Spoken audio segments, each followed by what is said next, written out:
दीजिए, फांसी का सजाई नहीं दीजिएगा तो मेरा बेटी वापस कर दीजिए। 3 लड़का है उसमें। कौन कौन लड़का है, नाम बताइए। 2 लड़का का नाम नहीं जान रहे हैं, 1 लड़का का नाम जान रहे हैं, सनी है। जो हमको धीराया तो भाई है, धमकी दिया है सो सनी है। ये बताइए कि जो उस समय जो घटनाएं घट रही थी, जो लड़की को जो धमकी दिया जा रहा था, तो क्या धमकी दिया जा रहा था? वो रात वहाँ नहीं पर रहती है, तो उससे नंबर मांग के उसका माँ को हम फोन किए कि आपका बेटा को समझा दीजिए, इस तरह से बात काहे कर रहा है। तो माँ से कुछ नहीं बोलने दिया, माँ का फोन लूट लिया मेरा पास से, उसका माँ से। कितने दिनों से धमकी दे रहा था? बस रात में हमको धमकी दिया है, रात में धमकी दिया। रात में धमकी दिया तो आए इसका पापा 10 बजे रात को। तो हम बोले 10 बजे रात को कि देखिए नहीं, लड़का हमको धमकी आ रहा है, ऐसे ऐसे बोल रहा है इसको।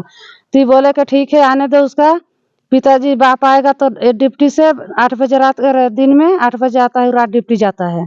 तो आया तो बोले कि आएगा डिप्टी से तो हम उसको बोलेंगे कि आपका बेटा इस तरह से काहे बात कर रहा है, से हम आदमी को जमा करेंगे। तो जब हम लोग दोनों आपस में बात कर रहे थे तो लड़का लोग तीनों वो डराम भीड़ से सुन रहा था। तो हम नहीं जाने कि इन लोग ये मामला बना के है यहाँ एकदम ऐसा। तो ये बोले कि ठीक है। हम बोले कि हम क्या करें जी, काम चल जाए।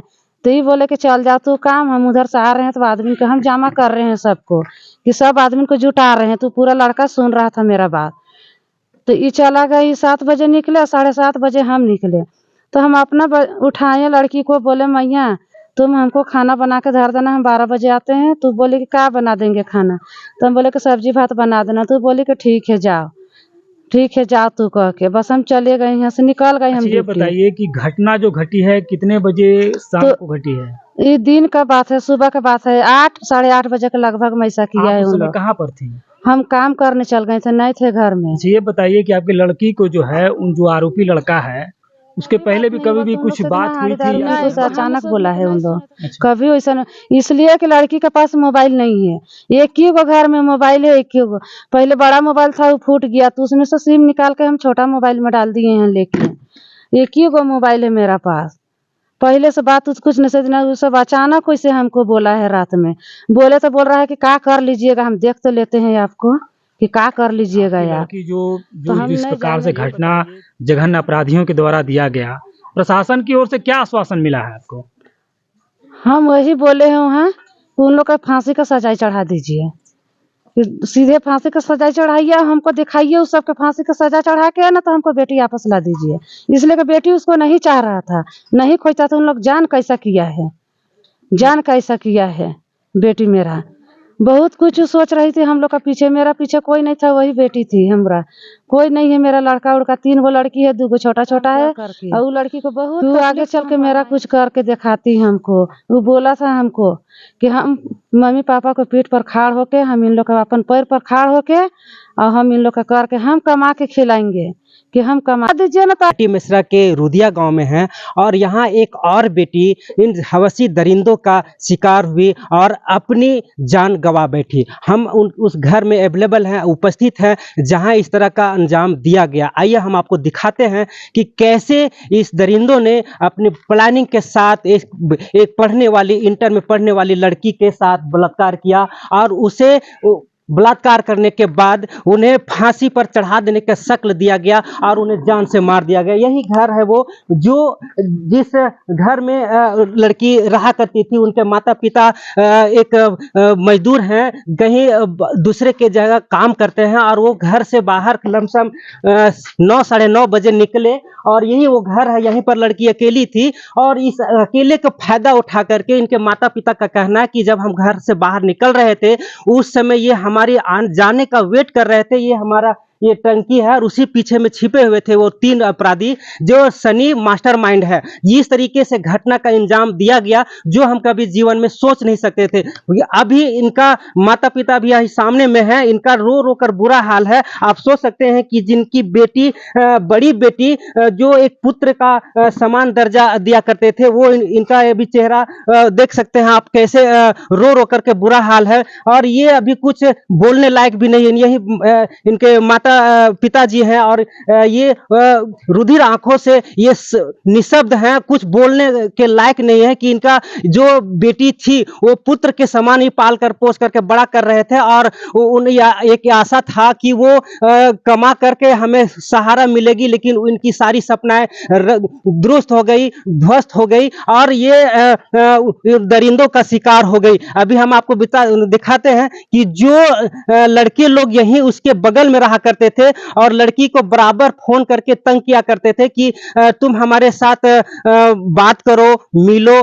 तो लड़की मैच्योर्ड थी और इंटर कॉलेज में पढ़ा करती थी, तो वो समझती थी कि हम अपने पिताजी का सबसे बड़ी बेटी है, तो हमको इस सब लफड़े में नहीं पड़ना है और हम अपने करियर पर ध्यान देंगे। लेकिन उन मंचलों ने उस तरीके से इंतजार किया और यही वो घर है जो लोग रेंट पर पे रहा करते थे और रेंट में रहने के बाद अगल बगल में और ये अभी ताला लगा हुआ है और वो लोग इस आपराधिक घटना को अंजाम दे करके अभी रातों रात लापता है। क्योंकि प्रशासन की नजर से बचे हुए हैं, लेकिन प्रशासन भी इस मुस्तैदी से छानबीन कर रही है और उनको पकड़ने के लिए प्रयासरत में है। ये है वो जहां अपराधी वेट कर रहे थे कि आज वो निकलेगा और हम उनको अपना घटना को अंजाम देंगे। तो इस तरीके घटनाएं घट रही है। सरकार दम भरती है कि हम बेटियों और महिलाओं की सुरक्षा के लिए हर कदम उठाएंगे और हर वो काम करेंगे जो उनको सुरक्षित महसूस करा देंगे। लेकिन सरकार का 3 साल हो जाने के बावजूद भी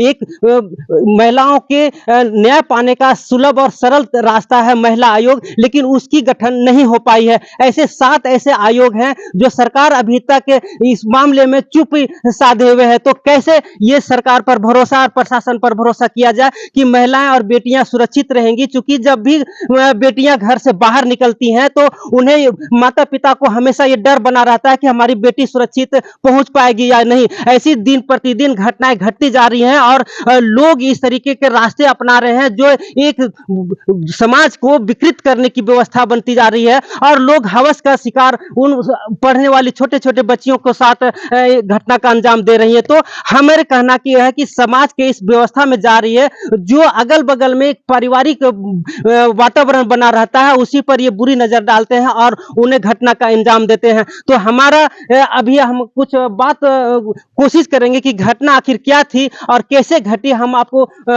बात करने की कोशिश करेंगे और पूछना चाहेंगे कि आखिर ये घटना कैसे घटी और उस वक्त आप इनके माता पिता कहाँ थे और कैसे ये घटना और क्या सोचते हैं इस विषय पर, हम उनसे थोड़ा सा जानने की कोशिश करेंगे कि क्या हुआ, क्या घटना घटा था माता जी? घटा था कि उन लोग, हम चल गए यहाँ से 7 बजे, तो उन लोग रेप करके फांसी का सजा चढ़ा दिया और बाहर से गेट बंद कर दिया। उसका पापा आके गेट खोला, पापा गेट खोल के देखा लड़की को वहाँ लटका, तो सोचा कि कुछ जान होगा तो उसको उतार के लेके भागेंगे हॉस्पिटल। तो उतार के देख रहे थे लड़की को जान नहीं था, फिर नती करके हमको लाने चल गए, काम करने गए थे, तहाँ से ला के देखे तो उसको देखने तो हम पटकाने उकारने लगे। तब तक वो लड़का लोग खड़ा था, जब रोने चिल्लाने लगे तो ताला बंद करके सब भाग गया यहाँ से। तो आपने सुना देखा कि जब ये घर से बाहर निकले तब उस दरिंदे ने घर पर आकर के इनके बेटी के साथ दुर्व्यवहार किया और उनको फांसी का शक्ल देने के अख्तियार से उनके दुपट्टे से गर्दन में बांधकर उनको फांसी पर चढ़ा दिया ताकि वो बलात्कार ना सिद्ध हो सके और वो फांसी की सजा हो सके। अभी इस तरीके घटनाओं का अंजाम देने के लिए अभी इस तरीके कई ऐसी मामलाएं झारखंड सरकार या झारखंड में घट रही है। अब इस तरीके घटना कब और कैसे रुकेगी ये आने वाला समय ही बताएगा।